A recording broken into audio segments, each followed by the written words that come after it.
So the reason that we wanted to do this is because there's a lot of questions that I get asked in class, when I'm teaching about writing and the writing process. And there's a lot of questions people ask me about publishing just out in the world generally. And there's a lot of confusion about the publishing world. How do you do it? Where do you start? Do you go with do you self-publish? Do you use a hybrid publisher? How do you get a book deal? And so Maria and I thought that if we came together, we could answer some of those questions that you guys might have when you're sitting at home wondering about why should I do a writing class? Why should I keep writing? And all the questions that Maria and I have asked ourselves over the years that we've been working as writers. So it's not about us really. We're going to be as succinct as we can with our answers so we can get to as many of them as possible. We've had some emailed in, which is lovely. So thank you for those who've emailed your questions. So I think we just kick it off. Has anyone got a question they want to start with? Nick. I'm throwing Nicola under. Let's start with Nick's question bus. Yeah, thanks for that.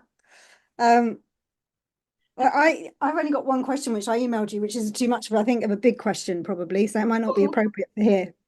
No, it But was a good question. I think it's a great about writing fiction. Yeah.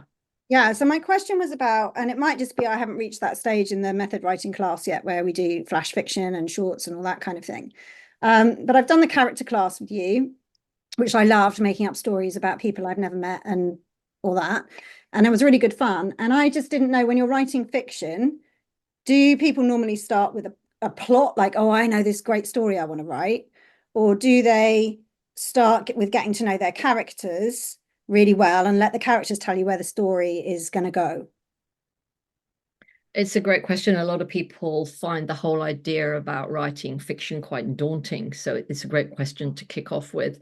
And unfortunately, there's no clear answer to that.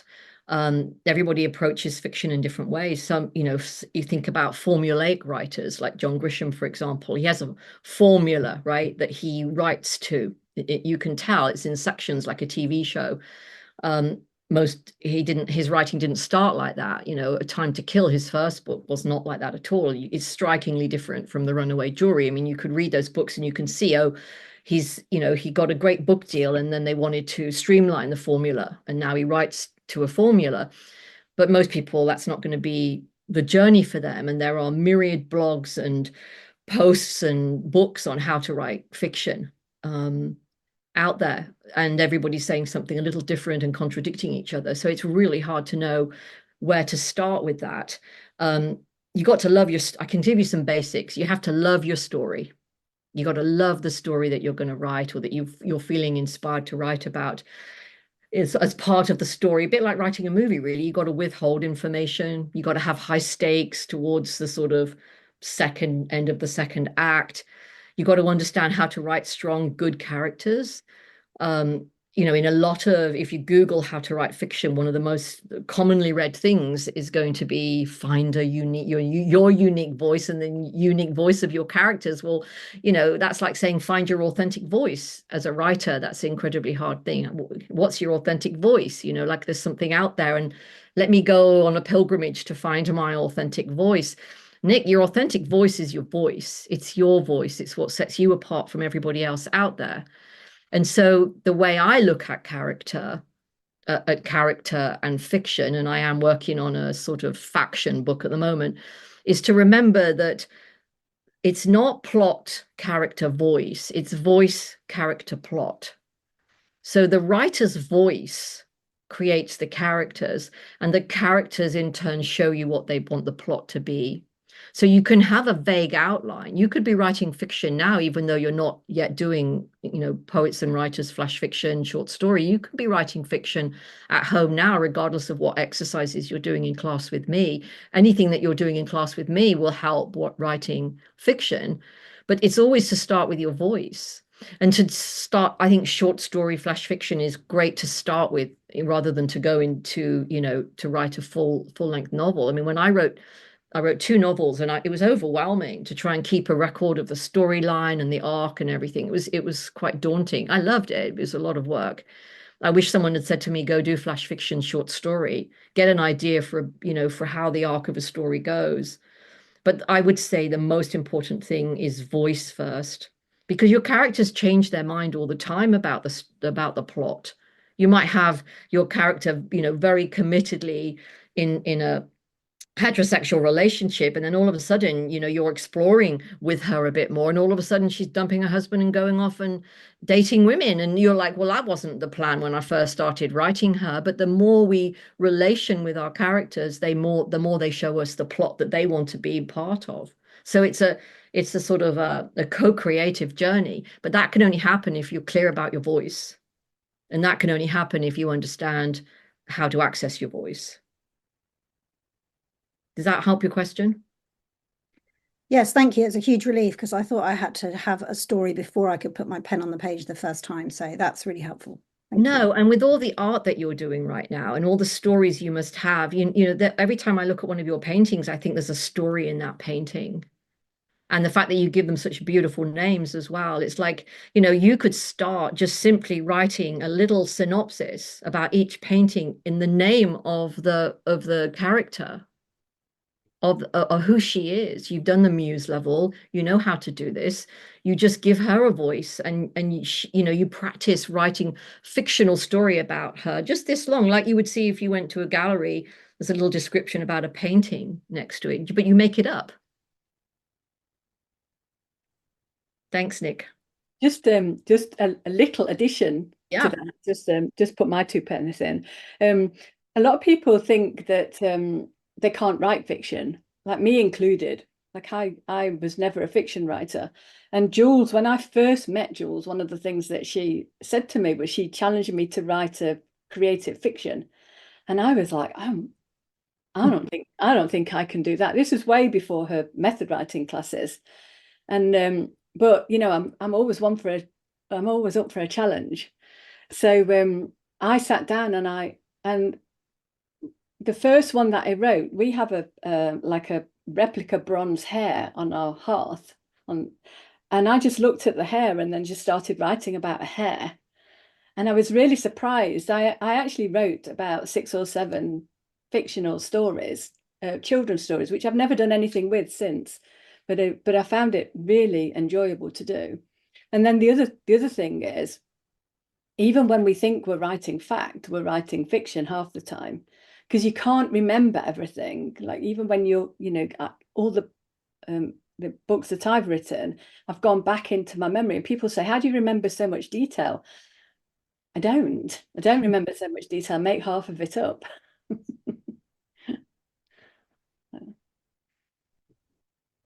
All right.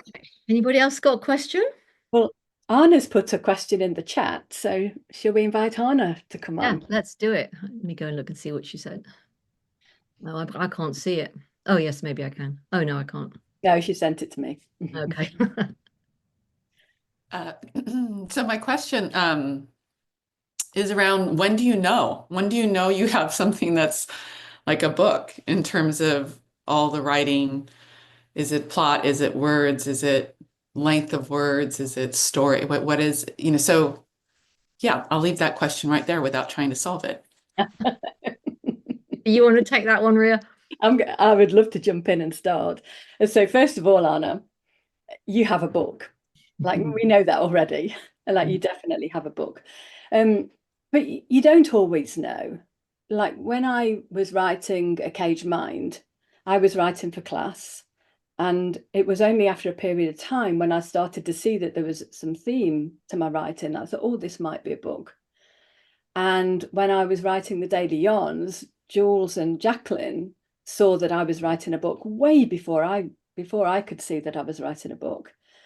So sometimes you don't know that you're writing it, but it's being written anyway. And sometimes, there's been other times, like at the minute, I know, absolutely know right from day one that I'm writing a book.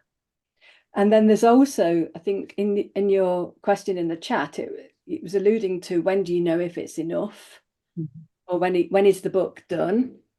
And so my experience is you get to a point where you suddenly go, I think this is it. And it's nothing to do with number of words, and it's nothing to do with how many chapters you've written, or whether you feel that the story is finished, or you've covered all the bits and pieces that you thought you'd covered.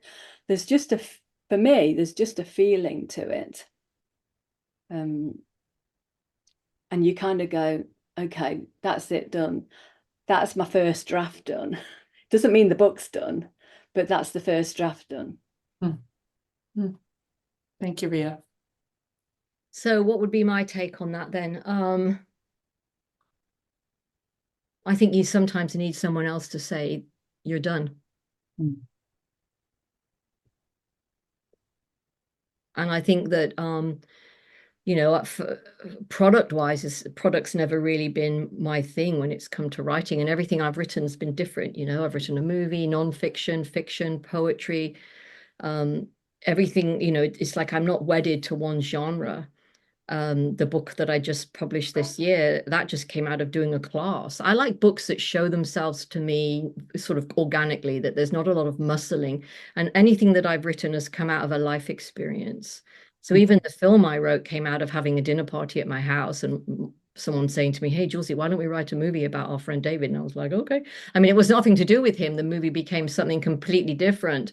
But I'm always sort of interested in how life is, I believe, you know, creative genius is always saying, you know, how many times has someone gone to a grocery store and they've heard a great story and said to somebody, oh, you should write a book, or you've been telling a friend about something that's happened in your life, oh my God, you should write a book, and people don't.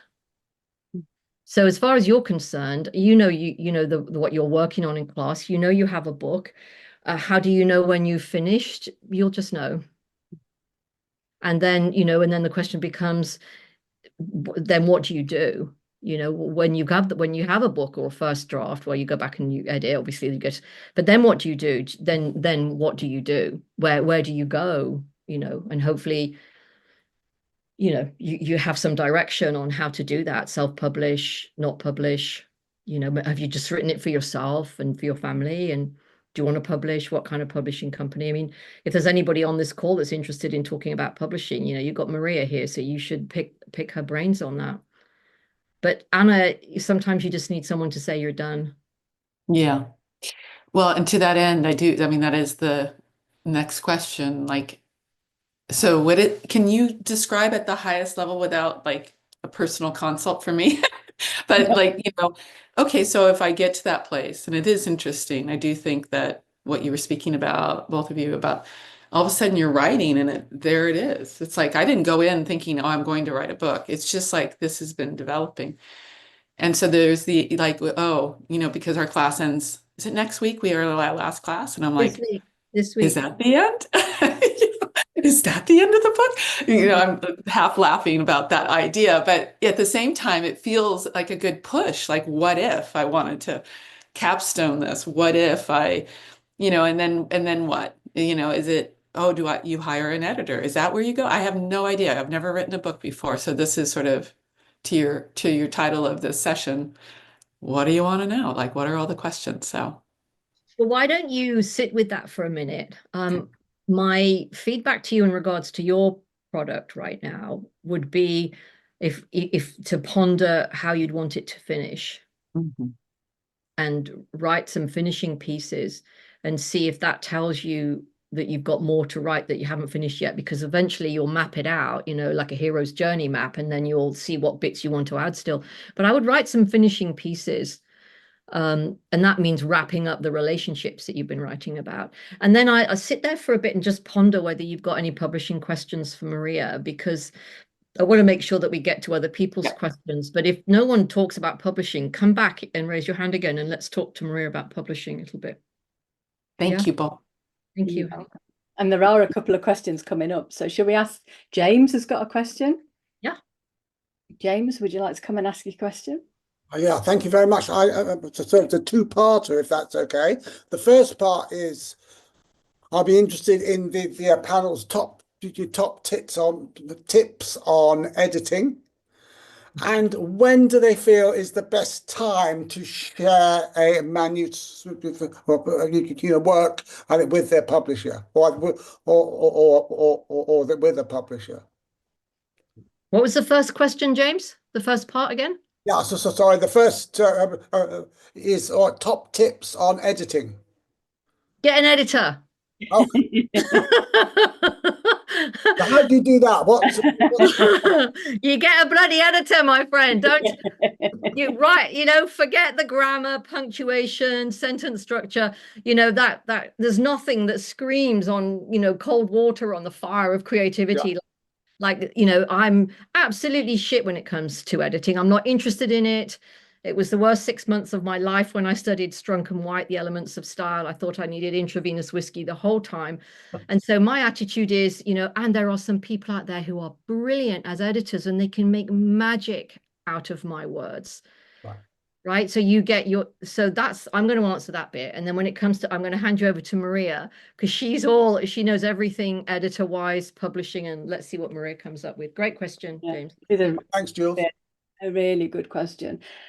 So first of all, I want to start with what is editing, because people think of editing as being correcting the spelling mistakes, correcting the grammar, correcting the punctuation, and there is a place for that, but that comes much later.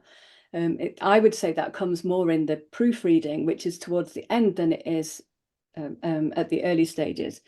So the thing that I would say is there's two aspects to the editing that I would highly recommend for people. So one would be a developmental edit, which is where somebody looks at the whole thing. They don't look at the details.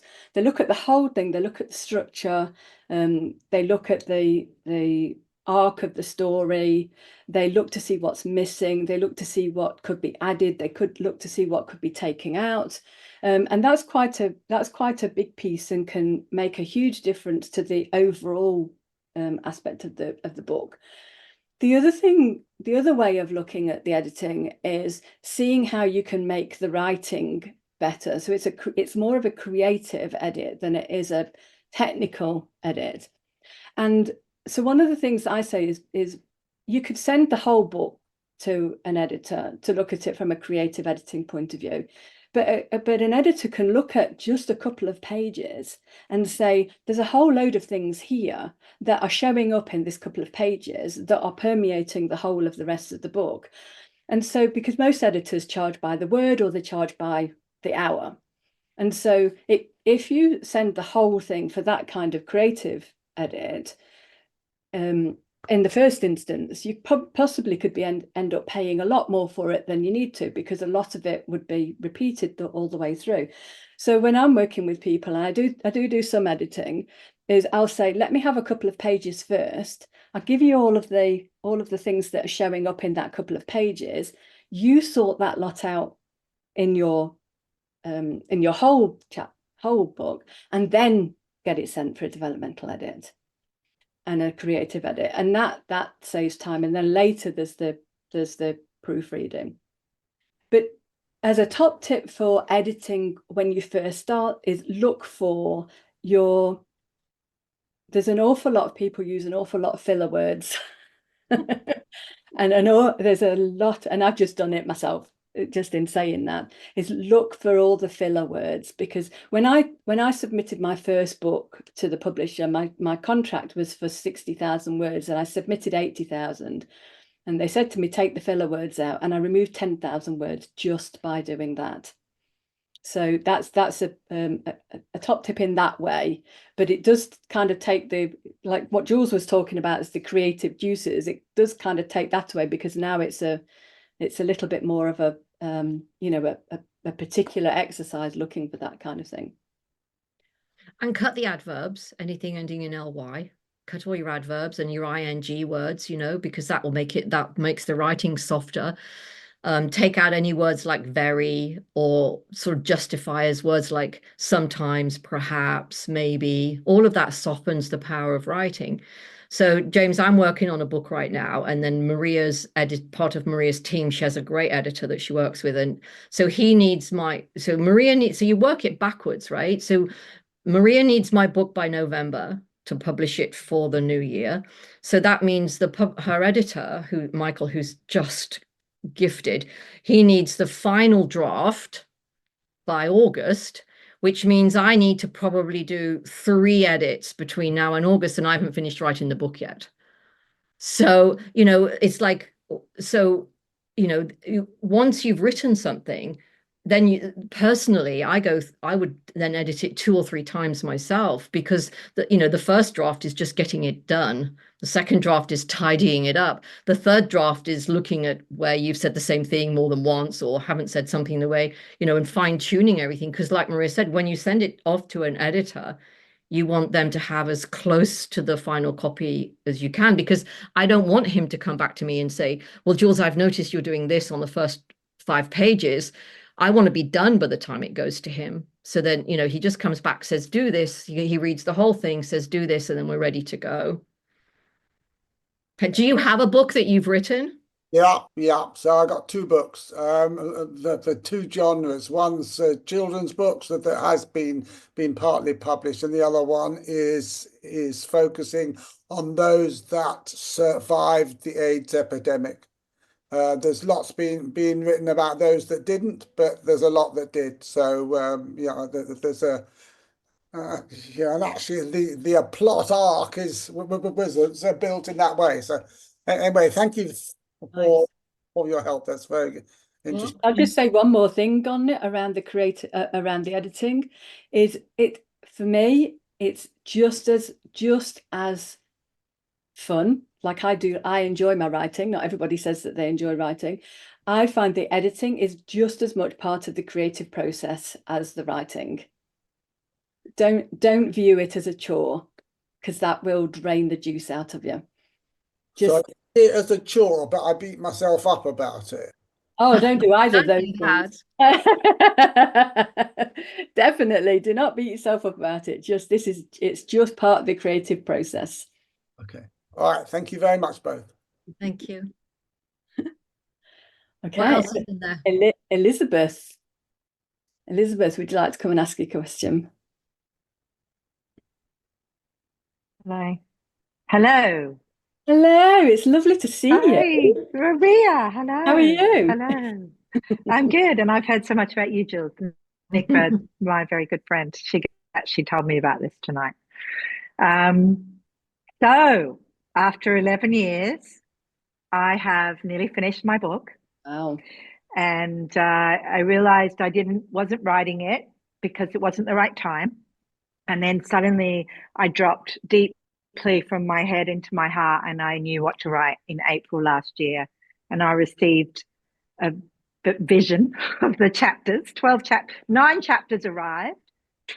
They're now 12, like the headlines. And I basically found a flow with it. I've got a book coach. Each chapter's read 3 times. Nice. By me 5 times, but then 1, 2, 3 readers, one of which is a book coach. So I feel pretty good about what I've written, because it's a non-fiction, it's a business book. Love belongs in business, and why leading with heart and soul changes the whole game. Nice. So it's a vision, it's a mission, it's a platform, it's a self-expression. It's got to get it down before I die. It's everything. So my lesson has been this is not therapy for me, but it's just so excited to share, because I love my book. I love it. And I love being a writer. I love it. Yeah. And in the last 2 chapters were really, really hard, because I had to really go beyond what I knew. I had to really channel and dig and see what's true as I wrote. It was like therapy. It was amazing. So can I ask you a very quick question? Apropos nothing. Yeah. Are you left-handed or right-handed? I'm right-handed. Okay. I just wondered. I'm doing a little bit of how interesting on the subject. Maria's looking for left-hand writers. So if anybody on this call is a left-hand writer, please read out to her, because she's doing a poll right now. Elizabeth, what's your question, honey? What's my question? I know, I was coming to the question. So I just really wanted to say I'm in love with my book. I'm in love with writing. And I'm okay about the editing. I'm up for hiring an editor. I feel like that it's nearly ready for that. I'm pretty confident in it, but I just don't know what to do about publishing. And I do know some stuff, like it'll take 2 years. I actually do have potentially contact into places like Penguin and stuff, but everything in me just says, don't do that. Don't know why. Just says, don't do it. I feel I want to keep control of my heartbeat. I've got brilliant, all my drawings and my cover. I've got brilliant designer who knows me and my brand. And okay, she's published a book. She's not a book designer. I know that that's a different skill, but I feel good about that part. I just don't know how the best route to getting it published. And I won't. I do see it at W.H. Smith. I do, in my head. I walk past and I'm like, I see it there. It's next to Brene Brown. Okay, so what's your question? Well, what do I do now? I mean, it's lovely chatting with you, and I adore your enthusiasm. But you've got, you know, What you've do got I it down. do? It's an absolute joy seeing your joy. It is. But you've got Oh. Maria here right now, who's an incredible publisher. She's got my books in Waterstones. Ask her your question. What is it? I just want someone to tell me what to do and lay the path out for me, and I'll do it. But I just fell out of my debt, and I need to trust. So I need competence. Yeah. So that's you're exactly the kind of person that I would want to work with, Elizabeth, in terms of getting a book out into the world. What you're saying about going to a traditional publisher is you go to a traditional publisher, and lots of people see that as the holy grail. There are people who have been to traditional publishers and are no longer. They're now self-publishing once they've built up the following. You see that quite a lot. And it's very, very hard to get a traditional publishing deal. They really are interested in a commercial proposition. So they're looking for people who they know has already got an audience for the book. Unless you've got something that is absolutely fits with their genre and has a completely new angle, or they can see a commercial potential. So, for example, somebody that we know, Jamie, published a book. She managed to get a Simon & Schuster deal because her book was about Goldman Sachs, you know, and it was all linked in with the Me Too. And so it hit a particular spot. So even though she didn't have the following, she didn't have a commercial proposition as such, she was able to get a book deal. So it's not impossible to get a book deal with a traditional publisher. But you're right, you lose control over the content of the book. Traditional publishers might might say, I like your book, but we want you to do this with it. They don't give you much in the way of support. They don't actually give you much in the way of marketing. The authors are still expected to do that, and it will take a couple of years for you to get the book out if they accept you and the book. And they're usually looking for more than one deal. So they're not just looking to get one book, they're looking to get more. So it's a route that many people are not going down, even though it's kind of seen as the holy grail of you know, oh, I've got a book deal and that makes me, you know, something important. The opposite end of the spectrum is to do it all yourself, and it is possible to do it all yourself for very little outlay. That was how Daily Yarns got put out into the world. I just decided I was going to see what it was like to put out to get a book out into the world, and I can't tell you how many mistakes I made and how long it took. And it was because of that, I didn't intend to start this business, but because of that, I started this business when people started asking me for help. And so over the last 4 years, I've really learned about how to get a book out in a book published, how to make it as professional as possible. And I've been really delighted with the feedback that I've had from people about how professional the book looks. And so that's the thing about going down the self-publishing route. You don't really know how to make the book professional. And getting a book out through somebody like me will still take you the best part of 6 to 8 months from when the manuscript is finished. Because what we want to be doing is making sure that the book's finished, then it's proofread, so the interior is as high quality as it can be. We send it to an interior formatter who then makes sure that it's as professionally formatted on the interior as possible. And then once that's done, then we get the cover art done, although we'll do the cover beforehand. And so and with somebody like me, you have absolute control over all of that. Like you know, the publisher that cover designer that I work with, when he works for traditional publishers, he's asked for 2 cover options for his books. Now, Jules will tell you that this cover designer, he will come up with as many options as you need until you're happy with the cover.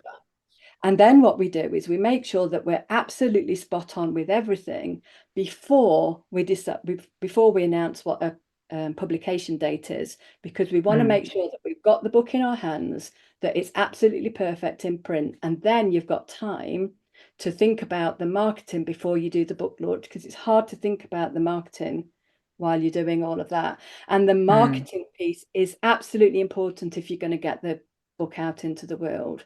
And part of what we do, we work with Jacqueline Hollows, has really done some good work in terms of understanding and helping people to get the to find a marketing plan that suits an individual to get the book out into the world. So I think I don't know if I've kind of rocked all over the place a bit there, but that's kind of the differences. Yeah, I mean, I guess what you're talking about is the hybrid approach, which is what I was leaning to. Yeah. And it sounds like what you're talking about could be tailored to where I'm at, what I have or what I don't have could be, we just look and see. Because I do think the writing is good. I think it could do with an edit, probably tighter, but I do think it's pretty, I like it when I read it, when I've forgotten, you know. So I know what it's saying is original. And one of my readers is like, I read a lot of leadership books. This is really, really good. This is different. So I feel like I've got energy behind it as well from my clients and Just from what you were saying about how many people you've had looking at it and giving you feedback and responding to it, that automatically tells us that you've been doing a lot of work on getting the quality of the writing. Yeah.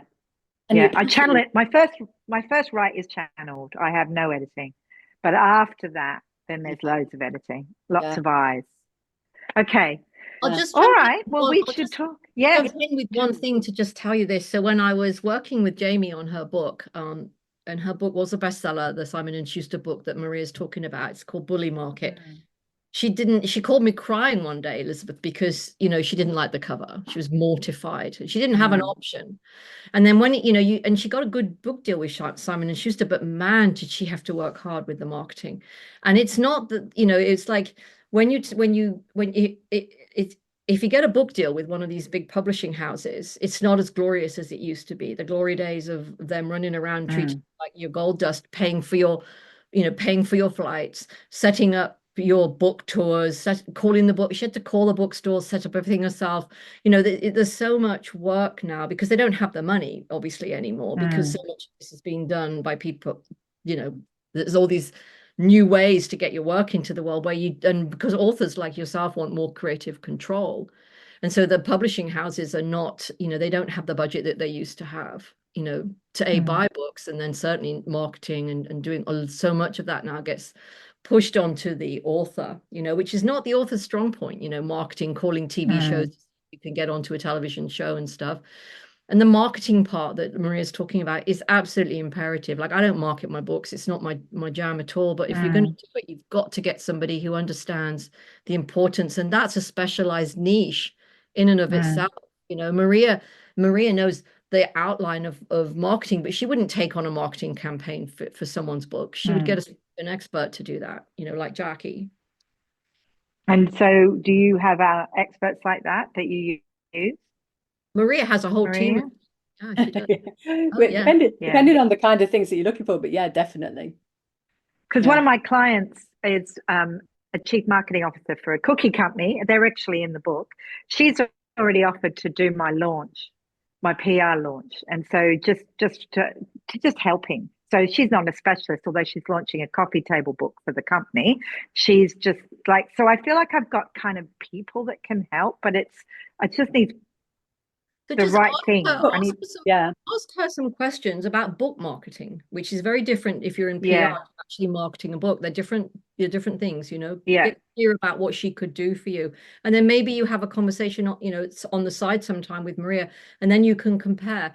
We have one more quick thing, unless Maria's got anything, and then we need to move on. But we have a friend who I was the editor of, who Maria published her book, and she's a good friend of ours, but she's the kind of person who's going to go out and research her options.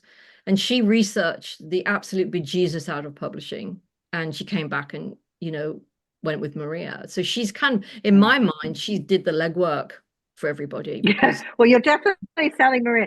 I already was sold on Maria. Remember we did that thing with Aaron for the year? Yeah, we did. Yeah, I remember a few times I was on my soapbox and you were like cheering. So I was like, yes, Maria gets me. Maria gets me. all right, well, you guys So can I talk think on as you we guys will can talk talk. out of the Zoom. All right, thanks, Elizabeth. I Nice to will meet let you. everyone else go. Nice to meet you. I love, oh gosh, I love that enthusiasm there. I love how much she loves her book, don't you? I That's don't so, have anybody who loves their book. so I think Christy we have next. Christy Palmer will go to first. Christy, I haven't seen Christy in a decade or so, well, maybe not that quite that long. Christy, come on in to the room. Christy Palmer. Hi, Hey, honey, good to see you. hugs from here, hugs from LA. Hi, Maria. We've just maybe crossed paths digitally, but Yes. good to see you, Jules. And so the question that I asked to Maria on the side, I think you really just touched on that, which was, could you expand a bit more on the editing and publishing timeline? I would also add the question about, and you answered earlier about it's important to say, well, what is editing? I would also like to, if you can both, either of you can speak to it, then what is marketing? So the timeline, I felt like you were alluding to that. Jules had touched on it, like, oh, it's going to need this. And you said, oh, once it gets to me, it's like 6 to 8 months. If there's anything you can expand on that, and then also add, what do you think marketing is? Let me jump in first, and I'm going to leave the marketing to Maria because I don't like doing it, and it's not something that I do for my books. And so I'm a bit weird like that. But so when it comes to writing a book, there's no real timeline. I'm working with a friend right now who's been working on a book for 6 years. She doesn't have a first draft yet, you know, and it's like you can take for as long or as short a period of time as you want. She's writing a fiction book. She's taken some time away and then come back. Other people will throw a book together in 6 months. Maria threw De Leon's together in 3 months. So, you know, the timeline to write a book can be different for different people. But then once, That you know, I get. what, honey? That I get. That I get. I get that the writing, that's just true. Like that's not, that's just true. It's more of like the editing and the editing and publishing timeline. If there's Marketing, anything you can yeah, speak to I'll on hand you that, over what to you Maria. experience Yeah. on that. Yeah, Maria, So, take.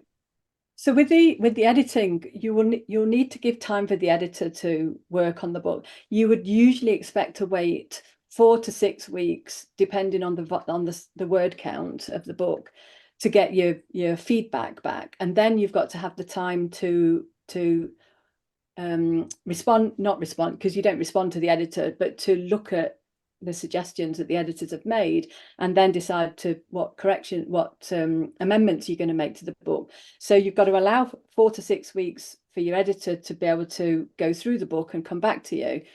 And then however long you have time available, because, you know, some people can work on their book, you know, hours every day, and then other people may only be able to work an hour a day. When I published Cage Mind, when I was responding to the feedback from the editors, I could only work on it 15 minutes a day, but 15 minutes a day every day got me there.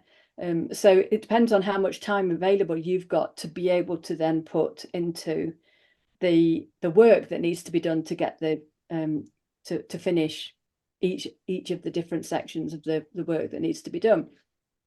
When it comes to the publishing, again, you are a little bit in control of that, or not necessarily in control of it, but influencing it, because what happens is when I start working with the author, I put together an Excel spreadsheet, which is the plan of everything that needs to be done, and that can be anything between 80 and 120 points of actions that need to be done to get from the manuscript edited to the book published. And quite a bit of that work needs to be done by the author. And if the author doesn't meet the deadlines, then that gets extended out. So you could potentially publish a book within, I would say you could probably do it at a push within 2 to 3 months, but it's more likely to take 6 to 8 months from the book being, the final draft being done and the actual publication date. Does that make sense? And then, Yeah, I was just curious as to your learning experience from what you had shared before with your own writing. And so yeah. I was just curious, like that 6 to 8 months came from. And I assume it's from the learning experience and what you discovered. Yes. And the book and the where books you have yeah. The books that we've published so Pardon me? The books that we've published so far, I've published about 10 books for various people now. So based on those experiences, it often takes much longer to people say, oh, I'll get this back to you in 2 weeks, and then it's 4 weeks before it comes back. So it's kind of the time frame to publishing. If you do everything in the time frame that's asked, then it'll be quicker than if you than not. And then when it comes to the marketing, basically, the book will not sell if you don't do something to help it get out into the world. So you can do as little or as much marketing as you like. And one of the things that we do with Jacqueline is she helps you to find ways in which you can market the book that will suit you. Because there's so many different ways that you could do it. You use social media, you can use, contacting book clubs, you can try and get it into bookstores, all of these different things, because the book will go onto the online bookstores automatically when it's published, but that doesn't mean it'll get sold in the bookstores. If you want it on a bookstore shelf, you have to contact bookstores to get it into bookstores. If you want it in libraries, you have to contact libraries to get it into bookstores. This is what we mean by marketing. You need to want to be promoting it on social media or promoting it in different ways. And so not everybody likes marketing. Most people don't like marketing. So you have to, if you want the book to get out into the world and you want people to buy it, we have to look at different ways in which you can help the book to do that. And so Jacqueline's really good at helping a person to really look at what's possible for them and come up with a plan that will be possible for them in terms of getting the book out into the world. Because often people think that once it goes on Amazon, that's it, it's a done deal. But I know somebody who's recently published a book. It was somebody that I was following on social media. She's sold 30 copies because she's done no marketing whatsoever, not even a book launch. So if you want the book to go out into the world, and not everybody does, Jules will talk about, she's published her book. She's not bothered about doing the marketing. People have different. But let me just say though, I wasn't bothered about doing the marketing because it just felt like such a faff, right? But then I had a call with Jacqueline, and then all of a sudden I was super excited because she then was able to tailor make a marketing plan based on me. So I wasn't having to fit into a mold of what a marketing plan looked like. She helped me come up with, she had some great questions that helped me sort of, by the way, Jacqueline is Dazzle's mum. She helped me come up with some amazing things that I had never thought of, Christy, that got me actually excited about marketing. And, and my book did well. And I think it was because of that. Well, yeah. And so, right. So that goes back to why I'm asking the question of what is marketing, because we have ideas of what it is and we cannot like our ideas of what we make it up it is. And then not even wanting to engage, even if though we have the capacity to write the book. I mean, it can be a choice. Either I want to do it or I don't want to do it, as opposed to I think I can't do it or I don't like what I've made up. So, but so I'm just curious that that's not an area. The key is to get somebody whose specialty is marketing and have them work with you to market whatever your product is that you want to put out in the world, who specializes in marketing books. Is that helpful? Okay. Okay. Thank you, ladies. Thank you, honey. Thank you. And we have another question from another Christy. Christy, we know who this Christy is, I think. Hey, there she is. Yeah, so my question is, I'm to the point where I'm reaching out to influential people, podcasts, and book tour places where I want to, but I'm having a difficult time writing something that's short, sweet, to the point. So I guess I'm looking for like, how do we write that snippet that talks up my book without droning on? And I actually just did it this morning of a, a guy that's in the top 10 of the podcast for like the last decade. I've been wanting to reach out to him, and I saw an invite on, well, not an invite. He put something on Instagram, and it felt like he was talking to me and asking him to write him. So I wrote him this morning, and that was my first try. And and I'll see what happens. But even this morning, I was like, I want to send it now, and I just sent it. But I still like fumbled around with how do I describe my book? I don't know. Like it seems like a silly question, but it's been really difficult for me. It's not a silly question. You've got to have your elevator pitch down. It's called an elevator pitch. It comes from, Hollywood. So you get into an elevator with a producer, you got to pitch your movie by the time he gets to the floor that he's getting off at. So and nobody can really, do that except for you. However, you can only see your book through your eyes, the same way Elizabeth can only see her book through her eyes. So in some regards, when Maria used to say to me, well, actually, when Maria did say to me, there's no maybe, when Maria said to me, you need to send me the blurb that you want for your book Declarative on Amazon. I said, I can't write it. Could you write it for me? And that wasn't because I was being lazy. It was because I couldn't be objective. I didn't know what my book was offering to the world. I needed somebody who'd read it, who wasn't me, because I could only see it through emotional eyes. And so that's not going to be commercial. It's going to be emotionally connected to me.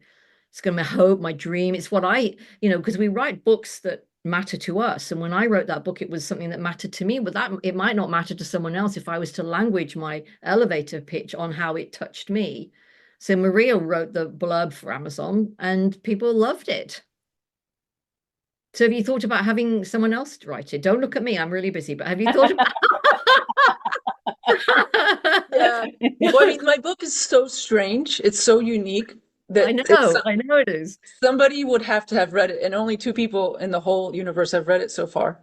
So, and I don't know if either one of them would be helpful. So yeah, I don't know. I mean, that would be nice. It might be helpful, those two, Christy, because one of the things that I'm doing right at the minute, that I'm working on I've got a book of poetry that I'm going to be publishing very soon. And I'm at the stage where I'm writing the blurb. Like, I haven't talked about my book like you have. I mean, you've done an amazing job talking about your book so far to other people and preparing the way for it. But I haven't done that with this book, but I have got my testimonials back. And what's been really interesting to me, when I started looking for my blurb, I was thinking, like, what is this book about? Like, I don't really know. And when I went to the testimonials, I found things in the testimonials that was really helpful in that. So I found that really helpful. So the two people that have read the book so far, it could be worth just saying to them, what do you think the book is about? In one sentence, maybe, or two sentences, what do you think the book is about? Because it is interesting to get somebody else's view, and you'll have some ideas yourself. And I remember years and years ago doing this elevator pitch exercise for something entirely different, but it's just come back to me now, is start off by talking about your book for 5 minutes, then talk about your book, and you could just record this, then talk about your book for 4 minutes, then talk about your book for 3 minutes, then talk about your book for 2 minutes, and then talk about your book for 1 minute, and then take your 1 minute and transcribe it and see what it says. It's easier done when you're talking to somebody else, I think, on that. Well, thank you. And you know, and I'm working with Maria, so she knows my job is done right now. It's with the editor, but I mean, I won't have the finished product till May, and I am like so excited to get this out in the world. It's just difficult because Maria's going to be the third person that's ever going to read my book, so maybe she can help me write this. But it's like I want to go start putting it out there, and yet the finished product is months from being done. So hey, I'm going to jump in then. So Christy, everything about this book is different from the test, from the dedication to everything in your book. So your elevator pitch needs to be different and quirky and very poignant to you, and and to what the book means to for you. I wouldn't make it too complicated. I love Maria's suggestion about the dialing the minutes back, but it kind of ties into a question that Nick's just asked me, so we can see if we want to touch on that question. Christy, is that good for now? Yes, thank you so much. Great to see you, hon. Good seeing. Does anybody else have a question? I can't see any hands up. Dazzle, can we see the whole screen and see if anyone's got the hand up? Oh, there's Maria. How beautiful do you look? Okay, does anyone have the hand up? If not, we're going to launch into Nick's question. All right. Nick, let's bring Nick back on, and she can, because Nick's question, I'm not touching this with a barge pole, but I'm going to hand it over to Maria. Unless, well, I might talk a little bit about my fun experience with it, but it's got a ChatGPT quality to it, which is a great question. And I think this question ties up a little bit, piggybacks a little bit on what Christy was talking about. So Nick, what's your question, honey? Oh, just when you were talking to Christy, it just came to my mind, like, what are some of the really good ways we can leverage ChatGPT to help us in this whole process? So can you ask ChatGPT to edit your book? Can you ask it to, not trying to put anyone out of business, right? But can you ask it to write the blurb? Can you just give it your book and say, can you give me the blurb for this? Can you come up with a marketing plan? Like how can we leverage it? Not that I have got a book, but I'm not writing another one at the moment. But like, how can we leverage it to the best of its ability without just creating a load of trashy noise out into the system? For some reason, I knew AI was going to come up today, and it's it's a really new thing. I mean, I've seen research, so things like Grammarly and Pro Writing Aid are versions of ChatGPT. Yeah, like it's already started. And just this week, I had an email from Pro Writing Aid, which I use. I ignore the vast majority of what Pro Writing Aid tells me, but I use it for my spelling and my punctuation and things like that. But just recently, Pro Writing Aid have developed a manuscript assessment. Use it, and that must be using ChatGPT.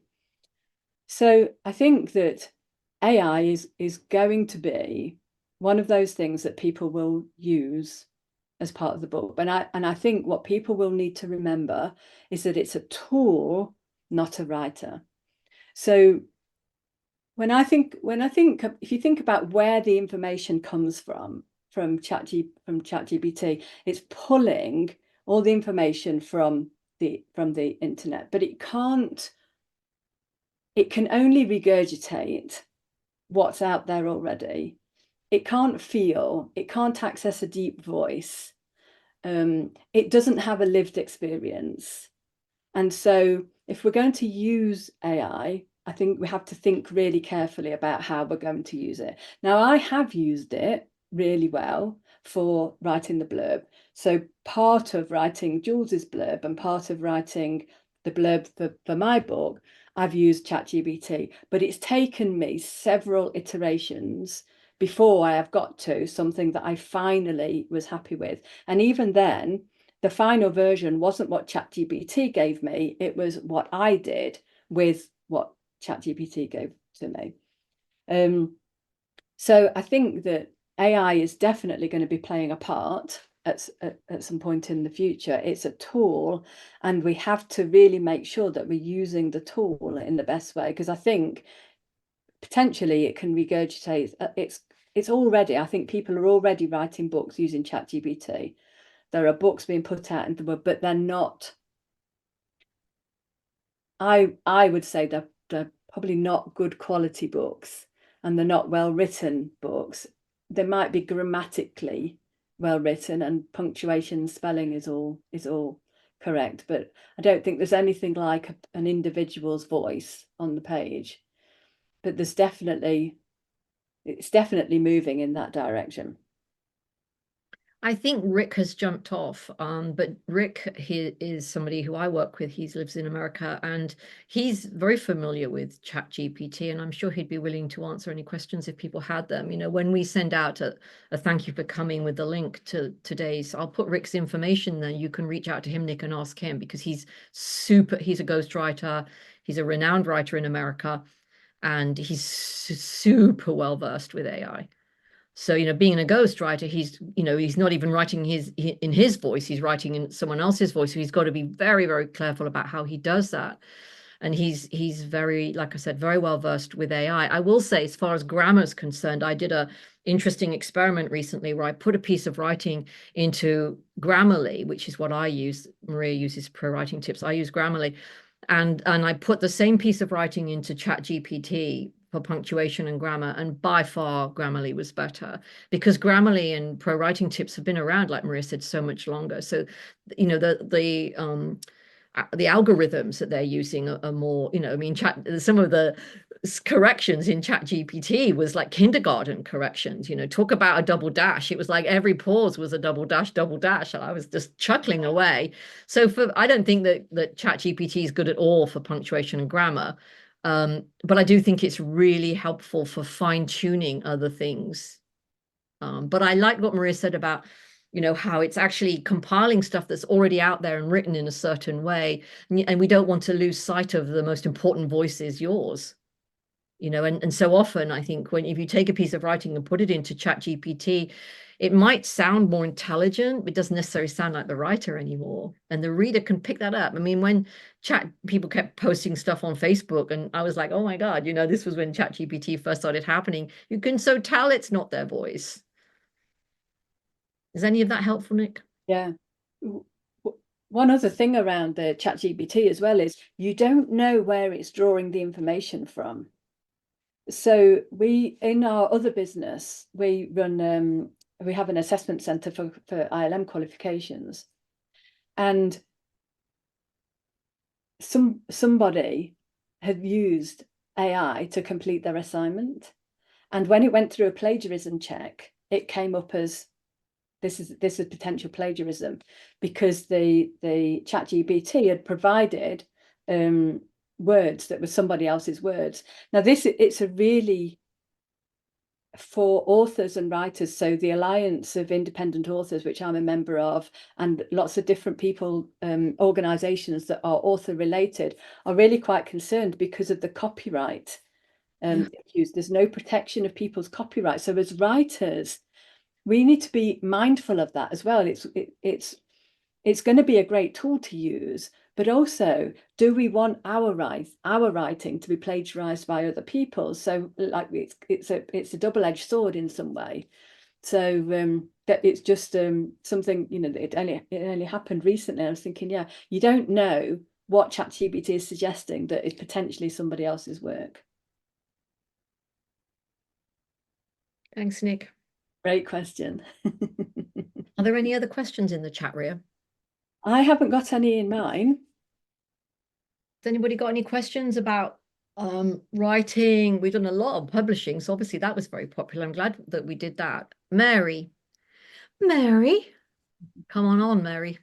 I think this might be a no duh question, but when I signed up for this, it was because, you know, I've been in method writing for quite a while, and I would like to write product, but I don't really know, and I have ideas, but I haven't really sat down to do that. And I just wanted to ask for some tips on and guidelines for getting just started to actually do that seriously. I think that people can start putting stuff out into the world when they first start doing the entry-level class with me. There is no reason not to get work into the world. There are so many different platforms. I mean, I think there's nothing more thrilling than to get published in the Huffington Post or Thrive Global. I mean, start there, you know, send an article. They don't take poetry, but send an article out, something that matters to you. Look what the guidelines are, look what they like. And then you can put in your signature on your emails, published author in Thrive and Huffington Post. I mean, start there. You know, that has a different kind of flavor than necessarily doing Medium or Substack. Medium and Substack is, you know, I've got quite a few of my students who are posting regularly on Substack. And, you know, one day I'm going to get an email together with everybody's Substack account on there and send it out to everybody, all my students, and say, all of you follow each other, you know, because then we can sort of, you know, keep our little collective in a much even bigger structure. I think the question is, why are you not sending your work out? I know you're writing really well. You're you know, you're an incredible writer, but you also are a change maker, thought, you know, in the world of humans. It's like, why are you not putting your stuff out there into the world more? You know, you've got to feel, guys, and this is just not to Mary, but this is to everybody, you've got to feel that you have something absolutely unique to offer, which is your voice on the page, and nobody else in the whole planet talks like you do. And you know how to write like you talk, Mary, with all the flourishes that you've learned in the years we've worked together. Get your what but the most important thing is, what do you want to say? Mm.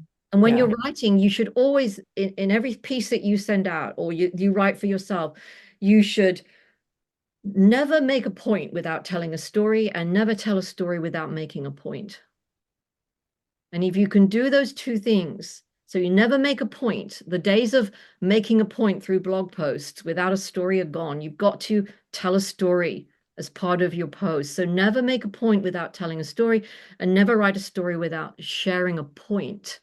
Your story is not enough without a point. So, but the question before that is, what is it that you want to write about? What matters to you, you know, because that's what matters to you, Mary, with your voice is what will set you apart from all the noise of writing that's out there. Mm. Yeah, I guess I was thinking that's great. I'm glad I asked the question. I almost didn't, but because I was thinking more in terms of like writing fiction or writing short stories or writing, you know, something bigger. And I would like to do those too, but I like the idea of just getting some essays written. I love writing essays. You know, and you know me, I can get like a dog on a bone about certain subjects. So, yeah. So maybe in April, when we come back into session again, then you do flash fiction, personal essay, and you know, with a commitment to your writing self, that by the end of the session you will have submitted 6 pieces during the 7 weeks that we're in class.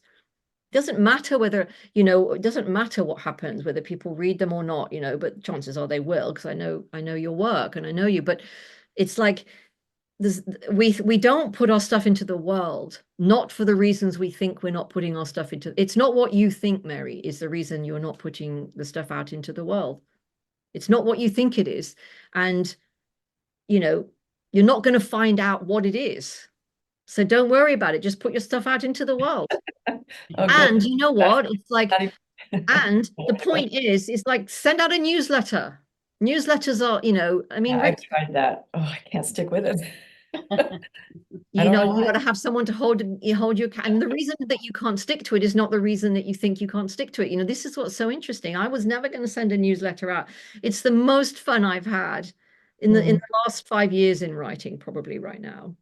But you need somebody, you know, writers need someone to hold their ass in the chair, you know. You need someone to hold, someone that you pay, you know, to make you accountable for what your desires are as a writer. I need that. Just telling Maria I'll get pages to her by a certain time isn't enough for me. You know, it's like it's not enough.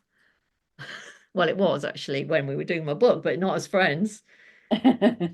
Mary as well. You know, because what you're doing is that just watching your arms when you're talking about it. That a book is a big thing. It doesn't have to be. So, you know, the chapbook that I'm going to put out is 10 poems. That's all. It's a very, very tiny, slim book it's going to be. And you might find, if you look back through your writing that you've done already for class, you might find that you've already got stuff in there. You've already got the if not a whole book, the beginnings of a book. Have a look through what you've written already. Look for the themes. Look to see what you've written about before. Print a load of them off and see whether they fit with each other. You might surprise yourself and find you've got something in there already. Okay. Look for the themes. That's a really great thing, to look for the themes, Mary. Okay. Thank you. Well, we said we were only going to be here for a short period of time, but here we go. And Christy's got a question. Anybody else? Christy, you want to come? Yeah, we've got a question from iMac24 and Al as well. Okay, well then Jules. Yeah, Christy, go on. Oh. I think mine's a short one because it just kind of goes off the tail. The last thing, Jules, what do you think is and Maria, the difference between a chapbook and beyond that? I mean, is there like, Yeah, how do you, a chapbook is I'm is splitting hairs. But no, there's no, like it's like it's writing, and then there's no, you're not. A chapbook is a collection of pieces about the same thing. So you're doing, so let's say you want to write 12 pieces about how much you love your dog, and then you're entering your chapbook into a chapbook competition. It's a theme. It's thematic. Whereas other books, you can put like a poem about your dad, a poem about your horse, a poem about your dog, a poem about what you like for breakfast. There's no theme, but a chapbook is a small little book with somewhere between 15 and 30 usually pieces, maybe a little bit less, with a theme. And you can enter it into a competition based on the theme. And it's short. And it's short. So And mine is about, I think it's about 5,000 or 6,000 words in total. And then, you know, then the next size up book is a book around about 20,000 words, which could be, if it's a fiction, it could be classed as a novella. So a novel, but short. And then there's, you know, there's longer books, you know, it doesn't really matter what you call it. It's just a chapbook is a small book, novella is a smallish fiction. You've got books that are way bigger than that. you can go to Poets and Writers magazine and look at the chapbook competitions in the back of there, and you'll see how many different themes there are. You know, there was one that a group was doing, a literary journal was doing a couple of years ago, where it was all about the crone stage of life, and every piece in the chapbook had to be about the crone stage of life and the different ways. So they got chapbooks when every single piece was about that. That's what a chapbook is. It's a theme book about themes. Does that help? okay. Theme. And then, I mean, so, but the actual in terms of it's short, I mean, numbers help, you know, 5,000, less than 5,000, less than that. But like, 5,000, it's, yeah. I mean, I get that, but I mean, it's like, I had the new part for me is theme. So thank you. Mm-hmm. Who was the other question, Byria? We've got, I don't know who iMac 24 is. It's a very interesting question. Oh God, what's the question? Oh, what's the question? How are you? I haven't seen you in so long. It's good I to see know. you. My question is, when you have it's not so much my writing, the question is the story. How do you stop that from being stolen? Like you have your book written and you have a really great story and you don't want it stolen. So how do you protect yourself when you let it go to an editor and or anybody? How do you protect your work? Well, you work with a publisher that you trust. That's the first thing. And then then your work's copywritten through that publisher. So they'll do that. Yeah, Maria, They'll do that for you. They'll copyright it for you as part of the service. Maria. Yeah, so your work is already copyrighted to a certain degree. Now, I'm not a legal bod on this. But in the front of the book, you put a copyright page. And so you claim your copyright as soon as it's published. In the US, you can register. Okay. All right. I get it. In the US, you don't necessarily need to do it here. People do worry about the thing that I would say is if you work with people that you trust, like, so the people that I work with, we've got a few editors and I do some editing as well, but we've got a few editors that I work with. They're all people that I've worked with already, have a very clear understanding that your work is not going to get stolen. Okay. If you do something like go and find somebody on Fiverr, you're taking a bit more of a risk. So, you know, because you can go onto places like Fiverr and get somebody who'll do that, and you don't know who it is that you're dealing with. I think getting your work done, because nobody can tell your story in the same way that you can tell your story, and all stories, like there are a lot of stories are the same story, just written in different ways. So the most unique thing about you is your voice as opposed to your story and the way that you write about it. But as long as you work with somebody that you trust, that you've got no worries. It's a very small issue anyway. Okay. Thank you. Good to see you, honey. Good to see you. Anybody else? No, Wendy's got a very similar question. Wendy? Yeah, so you talked earlier about copyright and protecting, but then Jules says about getting your work out there, because I do poetry and shorts, and I've had a couple of people say, "Oh, can I have a copy of that?" So you're kind of giving it out there. So Jules is saying, get it out there, get it in this magazine and that. But then I'm thinking, well, how do you then protect it? So if I would say wanted to do a book on poetry or poetry and shorts, I'm a bit confused. Get it out there, but then the protection side, or am I getting Wendy, mixed up you here? kind of have to realize that once it's out there, and anybody can do anything. And if someone wants to do something nefarious with it, they'll do it. When I first had my website designed, somebody basically copied everything. So if I share poems to magazines or anything, I take that risk. If you share poems with the magazines, they own your work. Yeah. Okay. So when you're saying get it out, that's what I was confused when you say get your stuff out there. Okay. When I think it's very, I can only speak from my personal opinion. If I don't want something out in the world, I won't write it. And if somebody wants to steal my work, then that's a great compliment to me. Yeah. So that's how I feel about it. And if there's if anybody's wants to go and read that book by Austin Kleon called Steal Like an Artist, it's the greatest compliment. Everybody's stealing everything from everybody. There's nothing new, like Maria said, there's no new idea. You think your stories are all so unique. They're not. The only thing that's unique about your story is you and how you tell your story, because it's all been written about myriad times. So if somebody wants, and I've seen people, I tell my students all the time, I'm going to steal that line and that sentence. I love their work so much. It's a massive compliment.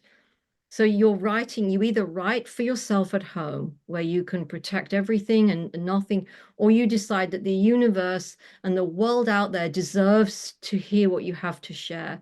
And then it's up for grabs, and you should be thrilled that wherever it lands, it's going to land with the person who needs to copy it, use it, sell it. But if you give your stuff to a magazine and they publish it, they own that. And if someone copies that, you can say, well, look, this is me, but I think people have to be careful about their mindset around this fear, because I think if people go out and start putting their stuff into the world with a lot of fear about how it's going to be plagiarized, or what does this say about me, or then I think that's the wrong energy to put work out. Then I would wait. It was 10 years before I published. I just wanted to explore the writing journey for myself, and my work was way too precious to me, and I didn't need to put it out into the world or have people reading it. I was just barely able to read myself for years on the page. That was my journey. Didn't stop me. That's good. Didn't stop me. That helps. That helps. Yeah, I was just confused. Yeah. That's good. Before I decide what I'm putting out into the world, because I publish some stuff on Medium sometimes, not anywhere near as often as I planned to when I first started, but I would think about, do I think I might put this in a book? And if the answer is yes, I think, well, shall I publish it or not? And I don't worry too much about it. But sometimes I'll say, no, I'm going to keep this for my book. I'm not putting this out into the world until I'm ready to put it in a book. But what was interesting, actually, when I was writing my Rilke poems, which is what this chapbook is for class, I had no intention of publishing. It wasn't until the end of the class that Jules even suggested it as a thing to do at the end of it. And even then, I wasn't sure that I was going to.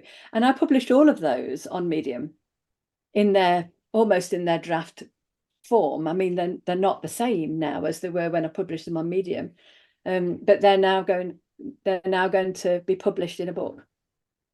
So just the fact that you've put them out in the world doesn't stop you from putting them in a book. And Wendy, sometimes just starting to send work out into the world, it kind of desensitizes the writer a bit. They kind of need to do it because there's so much noise and friction around publishing and work and who's going to take my stuff or not. And oh my God, it's out there now. There's so much noise about that just by sending stuff out, people can be a little bit looser and lighter. They realize the world's not going to change. They're not going to lose all their family and friends overnight. That no one's taken. It's like just softening up someone's mental concept construct around the idea of putting stuff into the world, that I've seen that really take the weight off writers' shoulders so much. And so I think Thrive and the Huffington Post are great places to do that. All right.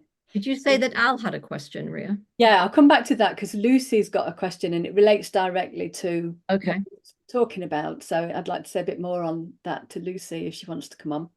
Hey there. Yeah, I was thinking about using something like Substack to put my stuff out, because whilst it's in the file drive of my computer, I have no relationship to it and I've long forgotten what I've written. And I didn't know whether that was a useful way to just keep putting it all out there so that I can see it. Was there then a disadvantage? Because if I later wanted it to use it in a book, have I somehow lost copyright or lost focus in any way? So is there any disadvantage about chucking it out there? No. And I love what you're saying, because what you're saying is you want to keep a relationship with your writing, and putting it, just having it on your computer somewhere, you don't have a relationship with it anymore. The thing is, there's quite a lot of people who, and Louise Hay started, who started Hay House Workshop. So she started this way. She published blogs, lots of blogs, and then put them in a book. And there's a 3P person who did it, and her name's just not coming to me. She put a whole series of blogs out there, and then at some point she just went, I'm just putting all of these in a book, and that was it. So absolutely not. So I've just said that all my Rilke poems are published on Medium, and they're all going in a book. They're not in exactly the same format because I've done a lot of work on them again since, but absolutely not. Put them out there. James Clear's book, Atomic Habits, that came from writing newsletters. He wrote newsletters for 2 years, twice a week. So people kept saying to him, well, you're not a writer. He said, I know I'm not. I don't know why I'm doing it. He had no idea what he was doing. And he wrote the best, the international bestseller Atomic Habits, which is the best book on habits on the market ever written. It came from just sitting down one day, deciding he was going to write some things about habits, how he changed some of his own habits and put it into a newsletter and send it out. And then he would do that one day a week. And then on the other day, the Thursday, he would send a couple of inspirational quotes out. And that was it. That reminds me of another aspect to it, because I don't have a mailing list. I don't have a business. I don't have contacts. So I don't have somewhere to send newsletters. So I've always used Facebook as kind of like somewhere, just friends are listening to it. But I did wonder if Substack and things like that kind of filled that gap, really, because it does push it to somebody. Yeah. And if you were to sit down and write all the people that you could send a newsletter to, you probably have about, I don't know, between 20 and 50 people. Start there. Yeah. Right? It doesn't have to be a newsletter. If you just want to make it simple right now and get stuff into the world, open a Substack account so you've got a place where all of your writing is, and put a nice picture with them, and then off you go. Yeah. And is one better than another, Substack versus the one that begins with M and I've forgotten its name? I'm not on either, Maria. I don't really know Substack very well. I know I've been publishing on Medium. Jacqueline Hollows is the person, she does marketing. She's a good person to ask about that, because she's done both, and she's settled on Substack as the means for what she's doing. But I think what she's doing is way more complicated than just putting like essays and things out into the world. Lucy, why don't you reach out to Sam and Nick from our class on Wednesday mornings and ask them, both of them have recently started Substack accounts. Ask them why they went, and then go Google the difference between Substack and Medium and find out which one you feel works best for you. Thank you. The thing I would say about both of them is and I think Substack more than Medium, is that with Substack you're kind of building a mailing list. Yeah. And if you have an idea of wanting to publish a book, one of the things that all the perceived wisdom is around about marketing your book is having a mailing list. So if you have that in your back of your mind, that part of what you want to do is build up a mailing list, and I think Substack has probably got the edge over Medium. Yeah, over Medium, yeah, for sure. Thank you. Good to see you, honey. Okay, what's Al's question? And then we probably. And then Al, it's a dead easy question, but I want to see him. We want to see him. Yeah, we do. Is he still here? Is he? Oh, I think he might have gone. Oh yeah, no, I think he's gone. I think we've lost him. What was his question? It was, are we going to send out a recording? Yes, we are. Dazzle, can we have everybody back now? Okay, anybody got anything else before we finish up? No, it's been fun. Thank you for coming. That's been fun. We have some great questions. So much we were thinking we were going to be here for 45 minutes, but yeah. We will send you the recording in case there's anything you want to hear again. And if you have questions and for some reason you're just too embarrassed and don't want to ask them, then you could email Maria and I those questions or anything else that might come out of this. You may go away after this and think, oh, James might think, oh, wow, I wish I'd asked Maria about that. So, you know, the whole point about our collective is that we're all here for each other. So, you know, like use us. If there's something else that you want to ask about, just email us and we'll either send you a little video back or we will email you. Yeah. Just while we've got you all on the screen, can everybody who's left-handed put their hand up? Oh my God, when are you going to give this a rest? Yeah. Okay, raise your hands if you're left-handed. Okay, Lena and Josh. Lovely. And Shelley can't quite decide whether she is or not. Are you ambidextrous? Shelley, I write with both hands. You're look at you, you and Rafa, right? Okay, do you want to tell them why? So I had a conversation with Hagen Fox. People have probably heard about him, and his belief is that anybody who's left-handed writes effortlessly. And so I was just wondering about that's true, because I'm left-handed and I actually, he's not saying that they write perfectly. What he's saying is they don't have a lot of angst around it. It's a way easier to write than it is for right-handed people. That's what he's saying. And I write with my right hand, but I am left-handed in other ways. And I found it effortless. So I was just... Maria's doing a poll right now. She really wants to work with, she wants to publish books of people who write with their left hand. Not limited to that though. No. All right, thanks guys. It's been absolutely lovely. And hopefully we'll be doing this again soon at some point. Yeah. All right. Bye everybody. Bye everybody.